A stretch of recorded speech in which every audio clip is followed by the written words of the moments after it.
Welcome to ஜுகிமித்ராஸ் kitchen. இன்றைக்கி நம்ம கிச்சனில் ரவா லட்டு எப்படி செய்யலாம்னு பார்க்கலாம்.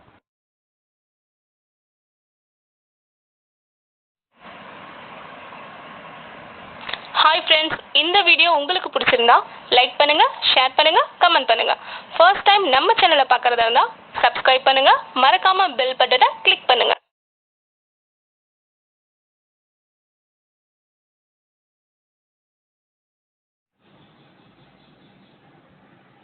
ரெண்டு பவுலில் ரவை, அதே அளவிற்கு 1.5 பவுலில் சர்க்கரை, 3 ஏலக்காய், தேங்காய் அரை மூடி எடுத்து துருவி எடுத்து வச்சுருக்கேன், சூடான நெய் 1 குழிக்கரண்டி, முந்திரி, பாதாம், திராட்சை தேவையான அளவு, பால் தேவையான அளவு.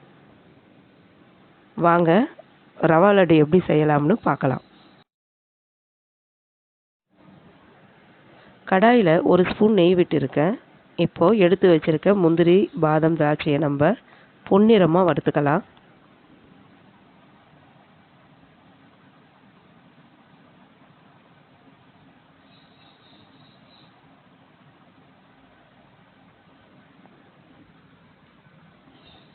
பொன்னிறமாக வறுத்தாச்சு. இப்போ அதே கடாயில் 1 ஸ்பூன் நெய் விட்டு ரவையை நம்ம பொன்னிறமாக வறுத்துக்கலாம்.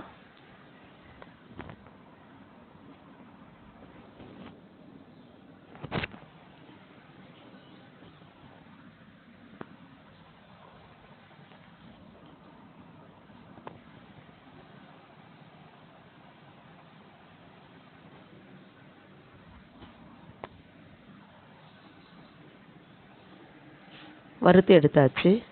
அதே கடாயில் தேங்காய் துருவலை போட்டு நம்ம நீர் பசை போகிற வரைக்கும் வறுத்துக்கலாம்.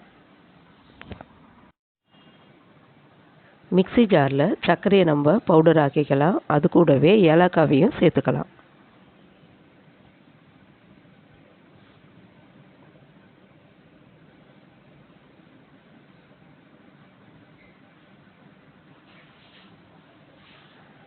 பவுடர் ஆயாச்சு.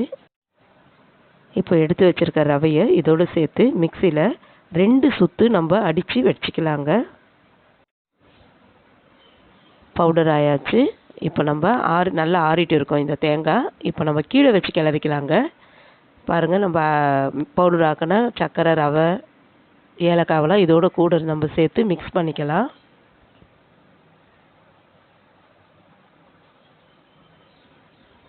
நட்ஸ் எந்த அளவுக்கு நம்ம சேர்த்துக்கிறோமோ அந்த அளவுக்கு ரவா லட்டு ரொம்ப நல்லா இருக்குங்க. நீங்களும் நிறைய நட்ஸ் சேர்த்து நீங்கள் கிளறுங்க. நான் நெய்யை சூடாக்கி வச்சுருக்கேன். அந்த நெய்யை ஊற்றிக்கலாங்க. அதையும் ஊற்றி நல்லா மிக்ஸ் பண்ணலாம்.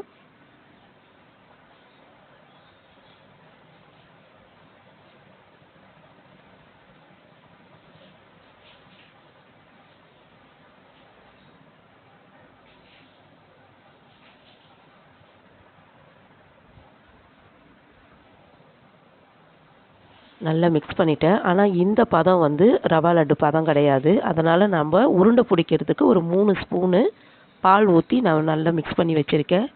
இப்போ நம்ம ரவா லட்டு பிடிச்சிக்கலாங்க. குழந்தைங்களுக்கு ரொம்ப பிடிக்கும். நீங்கள் வீட்டில் செஞ்சு கொடுங்க. சுவையான ரவா லட்டு ரெடி.